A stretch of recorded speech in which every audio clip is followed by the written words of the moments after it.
Tentang cara patung menarik si gale-gale. Selamat datang atas kunjungan Bapak Ibu di Desa Wisata Tomok Persauran. Sebelum kita membagi ceritanya, Bapak Ibu yang saya hormati, saya ajak untuk ucapkan kata horas satu kali saja sesuai dengan Tuhan saya, Bapak Ibu. 1, 2, 3. Horas. Baik, kata horas itu merupakan kata sapaan paling tertinggi bagi orang Batak, yang mana arti kata horas adalah selamat. Selamat datang, berjumpa, berpisah, cukup kita rampung dengan kata horas saja. Kita sekarang berada di perkampungan Raja Sidabutar. Nama kampung disebut Tomok Bolon, yang mana kata Tomok itu dia berkata tolmok, yang artinya gemuk ataupun subur. Jadi kalau ada yang merasa gemuk di antara Bapak Ibu, kampung asalnya Bapak Ibu dari kampung Tomok ini Bapak Ibu, ya. Serius sekali Pak Bapak Ibu.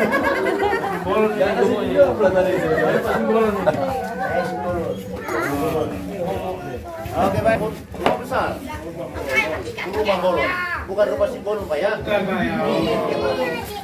Rumah bolon, bolon itu besar. Sim bolon, Itu mana Pak? kartu besar. Kartu.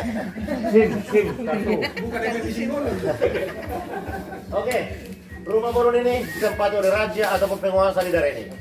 Jadi desainnya rumah bolon, tangganya dari kolong dan pintunya normal seperti itu, kurang pintu rumah biasa. Itulah jenis yang pertama. Jenis yang kedua, yaitu rumah yang disatunya namanya rumah siaporik ataupun rumah penduduk. Rumah penduduk dia punya desain, tangganya dari luar dan pintunya terlihat kecil seperti jendela. Jadi bukan maksudnya Bapak Ibu orang Batak itu kecil-kecil, sama juga seperti kita. Namun maknanya buat pintunya kecil seperti jendela.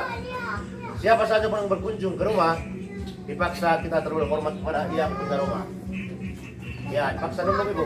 Itulah maknanya buat pintunya kecil seperti jendela. Umur rumah nanti ini diperkirakan sudah di atas 350 tahun, belum pernah dibongkar sama sekali. Namun yang berganti cuma atapnya saja. Yang mana dulunya semua atapnya ini yang terbuat dari ijuk Bapak Ibu. Tapi kalau sekarang ini sudah diganti dari seng. Dan salah satu kelebihan dalam pembuatan rumah dan Batak Toba, zaman dulunya tidak diperlukan paku. Cukup dengan manpasak, mensokong, manikat, dan manpen. Sampai sekarang di rumah dan ini tidak terjumpai pakunya, kecuali atapnya, karena memang atapnya itu sudah renovasi Bapak Ibu. Dan ciri-ciri rumah dan Batak Toba itu, ujung lancipan atap yang di belakang lebih tinggi semuanya Bapak Ibu di belakang daripada di depan.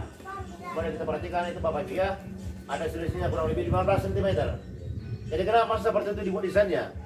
Jadi itu merupakan doa permohonan nenek moyang orang Batak, karena generasi itu di belakang, orang tua di depan, mengharapkan generasi yang akan datang harus lebih baik ataupun lebih sukses daripada kedudukan sebelumnya. Itulah makna ujung lancipan atap di belakang lebih tinggi daripada di depan. Dan jenis yang ketiga, rumah yang di belakang kita, adik-adik, masih ada di belakang kita lagi namanya disebut sopo. Jadi kalau sopo ini bukan rumah tinggal, tetapi sebagai tempat musyawarah. Jadi ada 3 jenis rumah Batak Toba. Yang pertama rumah bolon untuk raja, yang kedua rumah siaporik untuk penduduk, dan yang ketiga rumah